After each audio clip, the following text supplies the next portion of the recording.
ये कहानी एक लड़की की है जिसका नाम सिंड्रेला था। वह गंगापुर गांव में रहती थी। उसके पिता के गुजर जाने के बाद वह अपने माँ के साथ रहा करती थी। सिंड्रेला की माँ का नाम हेमलता था। वह दूसरों के घरों में साफ सफाई का काम किया करती थी। सिंड्रेला दिखने में तो बिल्कुल भी सुंदर नहीं थी, पर वह अपनी पढ़ाई में बहुत ही होशियार थी। पर लोग उसकी पढ़ाई को ना देखकर उसकी काली शक्ल का मजाक उड़ाया करते थे। अरे आज तो मेरा दिन पक्का खराब जाएगा, क्योंकि इस काली बिल्ली ने तो मेरा रास्ता काट दिया। फिर सारे लोग उस पर हंसने लगते हैं। पर सिंड्रेला उन लोगों की बातों पर ज्यादा ध्यान नहीं दिया करती थी। वह स्कूल जाती और स्कूल से सीधा घर आ जाया करती थी। स्कूल में सिंड्रेला का कोई भी दोस्त नहीं था। वह जिससे भी दोस्ती करने की कोशिश करती, वह सब उसे मना कर दिया करते थे। सुनो राधिका, क्या मैं यहाँ बैठ सकती हूँ तुम्हारे साथ? नहीं, बिल्कुल भी नहीं। अपनी शक्ल देखी है? काली भूत, चल निकल यहाँ से, जाके पीछे बैठ, तेरी जगह वही है। बड़ी आई मेरे साथ बैठने वाली।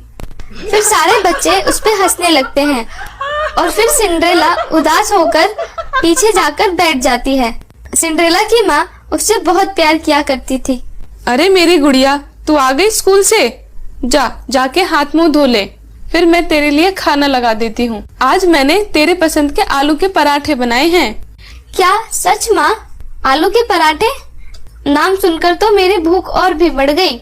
आज तो मैं पेट भर कर खाऊंगी। ठीक है, खा लियो, पर जा पहले हाथ मुंह धो के आ। ठीक है माँ, मैं अभी आती हूँ। फिर सिंड्रेला हाथ मुंह धोकर आ जाती है। अब तो दे दो, पेट में चूहे कूद रहे हैं। वाह माँ, सच में आपके हाथों में तो जादू है। आप कितना टेस्टी आलू का पराठा बनाती हो, मन करता है बस खाती रहूं। अरे तू भी ना। अच्छा चल ये बता, आज का स्कूल का दिन कैसा गया?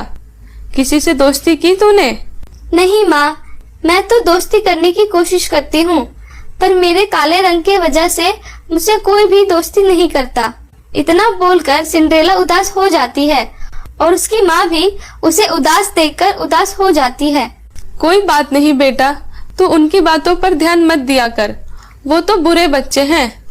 ऐसे ही कुछ दिन बाद राधिका का जन्मदिन आता है। सारे बच्चे उसे विश करते हैं और उसे गिफ्ट्स भी देते हैं। आज तो तुम्हारे घर में बहुत बड़ी पार्टी होगी। हाँ, एकदम आलीशान पार्टी होगी, आलीशान। और हाँ, तुम सब भी वहाँ जरूर आना। हाँ, हम जरूर आएंगे। वैसे राधिका, तुम पार्टी में पहनोगी क्या? मैं एक बहुत ही सुंदर और महंगा डिजाइनर लहंगा पहनूंगी। पार्टी में तुम सब भी कोई अच्छी सी ड्रेस पहन के आना। अच्छा ठीक है राधिका। ये सब देखकर सिंड्रेला का भी पार्टी में जाने का मन करता है। फिर सिंड्रेला भी राधिका को विश करने जाती है। Happy birthday Radhika. फिर राधिका भी सड़ा सा मुंह बनाकर बोलती है, ठीक है, थैंक यू। फिर सिंड्रेला राधिका से पूछती है, राधिका, क्या मैं भी तुम्हारे पार्टी में आ सकती हूँ? सिंड्रेला की बात सुनकर राधिका गुस्सा हो जाती है। फिर राधिका के दोस्त राधिका को बोलते हैं, राधिका, क्या तुम इस बदसूरत को भी अपनी पार्टी में बुलाओगी? तभी दूसरी सहेली बोलती है, राधिका सुन, मैं एक बात बता देती हूँ, अगर ये मनुष्य काली बिल्ली तुम्हारी पार्टी में आएगी तो मैं नहीं आने वाली। हाँ, और हम भी नहीं आने वाले। ये सब बातें सुनकर राधिका और भी गुस्सा हो जाती है और गुस्से से सिंड्रेला के ऊपर बरस पड़ती है। ओए सुन सिंड्रेला की बच्ची, अपनी शक्ल देखी है? काली भूत कहेगी। मैं पागल नहीं हूँ जो तुझे अपनी पार्टी में बुलाऊंगी। मैं फटीचरों को अपनी पार्टी में नहीं बुलाती। मेरी पार्टी अमीरों की है, समझी? तभी राधिका की एक सहेली बोलती है, और तू पार्टी में पहनकर आएगी क्या अपना ये फटा चप्पल और सड़ा हुआ कपड़ा? इतना सुनकर सारे बच्चे उस पर हंसने लगते हैं। वैसे तो सिंड्रेला किसी की बातों का बुरा नहीं मानती थी, परंतु आज सभी की बातों को सुनकर उसे बहुत ही बुरा लगता है। यह सब सुनकर सिंड्रेला रोते हुए अपने घर चली जाती है और सीधा अपनी माँ के पास जाकर रोने लगती है। उसे रोता हुआ देखकर उसकी माँ उससे पूछती है, अरे क्या हुआ, क्यों रो रही है तू? सिंड्रेला कुछ नहीं बोलती, बस रोती ही जाती है। अरे बाबा, क्या हुआ? अब बताएगी भी, क्यों इतना रो रही है? किसी ने कुछ बोला है क्या?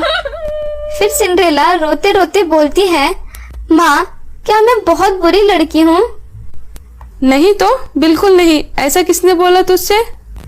तो बाकी बच्चे मुझसे दोस्ती क्यों नहीं करते हैं?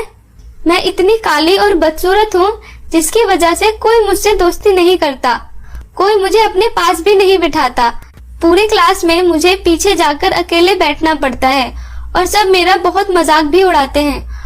और आज तो सबने मेरी बहुत बेइज्जती भी करी, मुझे राधिका ने अपनी पार्टी में भी नहीं बुलाया। इतना बोलकर सिंड्रेला जोर जोर से रोने लगती है। फिर उसकी माँ उसे समझाते हुए बोलती है, बेटा मैंने तुझे बोला है ना, वो बहुत ही बुरे बच्चे हैं, तू क्यों उनके बातों पे ज्यादा ध्यान देती है? उन्हें क्या पता असली खूबसूरती क्या होती है। असली खूबसूरती तो दिल में होती है। ऐसे ही कुछ दिन बीत जाने के बाद एक दिन सिंड्रेला की क्लास में उसकी क्लास टीचर आती है और बोलती है, सुनो बच्चों, इस महीने की 30 तारीख को तुम सबका एनुअल फंक्शन है। तुम सभी बच्चों को फंक्शन में आना है, ठीक है? और हाँ, सारे बच्चे अच्छी अच्छी ड्रेसेस पहन के आएंगे। सभी बच्चों को बहुत सुंदर दिखना है फंक्शन में। फिर स्कूल के लंच के समय सभी बच्चे स्कूल के पार्क में जाकर फंक्शन के बारे में बातें करते हैं। वहीं सिंड्रेला भी अकेली बैठकर सोचती है, अब तो फंक्शन आ रहा है, पर मैं क्या पहनूंगी? सब बच्चों के पास तो सुंदर सुंदर ड्रेसेस है, पर मेरे पास तो कुछ भी नहीं है पहनने के लिए। ये सब सोचकर सिंड्रेला उदास हो जाती है और स्कूल की छुट्टी होने के बाद उदास मन लिए घर चली जाती है और घर में जाकर बैठ जाती है। इस तरह उदास बैठे देख उसकी माँ भी उसके पास आ जाती है और पूछती है, क्या हुआ सिंड्रेला बेटा, तू इतनी उदास क्यों बैठी है? फिर सिंड्रेला अपनी माँ को स्कूल के फंक्शन के बारे में बताती है। माँ, आज स्कूल में टीचर आई थी। वह बोल रही थी कि इस महीने की 30 तारीख को स्कूल में एनुअल फंक्शन है। सभी बच्चों को सुंदर सुंदर और अच्छे अच्छे कपड़े पहनकर आना है। पर माँ, मेरे पास तो कुछ भी नहीं है पहनने को। मैं क्या पहनूंगी फंक्शन में? मैं ऐसा करती हूँ उस दिन स्कूल ही नहीं जाऊंगी। फिर उसकी माँ बोलती है, क्यों नहीं जाएगी? पर माँ, मेरे पास कपड़े कहाँ हैं पहनने के लिए?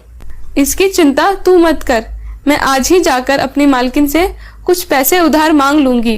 फिर तू उन पैसों से अपने लिए एक सुंदर सी ड्रेस खरीद लियो। ठीक है माँ। ये सब सुनकर सिंड्रेला बहुत खुश हो जाती है। फिर सिंड्रेला की माँ अपनी मालकिन से पैसे मांगने जाती है। मालकिन, क्या आप मुझे कुछ उधार पैसे दे सकती हो? मुझे मेरी बेटी के लिए कुछ कपड़े खरीदने हैं, उसके स्कूल में फंक्शन है। पर हेमलता, मेरे पास ज्यादा पैसे नहीं हैं, थोड़े ही पैसे हैं। ठीक है मालकिन, आप मुझे उतने ही दे दीजिए। फिर हेमलता की मालकिन उसे पैसे दे देती है। ये लो हेमलता। फिर सिंड्रेला की माँ उन पैसों को लेकर घर के लिए निकल जाती है। सिंड्रेला की माँ घर जा ही रही होती है तो अचानक से उसका एक्सीडेंट हो जाता है, जिसके कारण उसके पैरों में फ्रैक्चर हो जाता है और सिंड्रेला के ड्रेस के लिए लाए हुए पैसे उनके इलाज में खर्च हो जाते हैं। बेटा, मुझे माफ कर दो, मैं तुम्हें ड्रेस नहीं दिला पाई। सारा पैसा तो मेरे इलाज में ही खर्च हो गया। अरे माँ, कोई बात नहीं, आप ठीक हो जाओ बस, और मुझे कुछ नहीं चाहिए। ड्रेस का क्या, वो तो मैं कभी और भी खरीद लूंगी। चलो ये सब छोड़ो, पहले ये लो, दवाई खा लो। ऐसे ही कुछ दिन बीतने के बाद सिंड्रेला एक दिन कहीं जा रही होती है तो वे देखती है एक बूढ़ी अम्मा रास्ते में बेहोश पड़ी है। तो वे भागते हुए उसके पास जाती है। अरे अरे, इन्हें क्या हो गया है? ये कैसे बेहोश हो गई हैं? अरे अम्मा उठो, आप ठीक हो अम्मा? अरे ये तो कुछ बोल ही नहीं रही है। फिर सिंड्रेला अम्मा के ऊपर कुछ पानी की बूंदें छिड़कती है ताकि अम्मा को होश आ जाए। कुछ समय के बाद अम्मा को होश आ जाता है। फिर अम्मा बोलती हैं, सिंड्रेला, मैं यहाँ काफी देर से बेहोश पड़ी थी, पर किसी ने मेरी मदद नहीं की। सब मुझे बेहोश देखकर चले जाते थे, पर तुम नहीं गई, तुमने मेरी मदद करी। तुम सच में बहुत ही भली लड़की हो। आज मैं तुम्हें एक बहुत ही सुंदर सा गाउन देती हूँ, जो मुझे एक परी ने दिया था, पर अब मैं बूढ़ी हो गई हूँ, मुझे इस गाउन की कोई जरूरत नहीं है। इसे तुम ले लो। और ये गाउन कोई ऐसा वैसा गाउन नहीं है, ये एक जादुई गाउन है। तुम इस गाउन की मदद से जो चाहे मांग सकती हो और ये गाउन तुम्हें तुम्हारे मन की तरह बहुत खूबसूरत बना देगी। फिर सिंड्रेला उस गाउन को पहन लेती है। तभी वह एक बहुत ही सुंदर प्यारी लड़की में बदल जाती है। यह सब देखकर वह बहुत खुश हो जाती है। फिर वह अम्मा को धन्यवाद बोलती है। फिर अम्मा वहां से चली जाती है। फिर सिंड्रेला अपने घर जाती है और ये सारी बातें अपनी माँ को बताती है। उसकी माँ ये सब सुनकर बहुत खुश हो जाती है।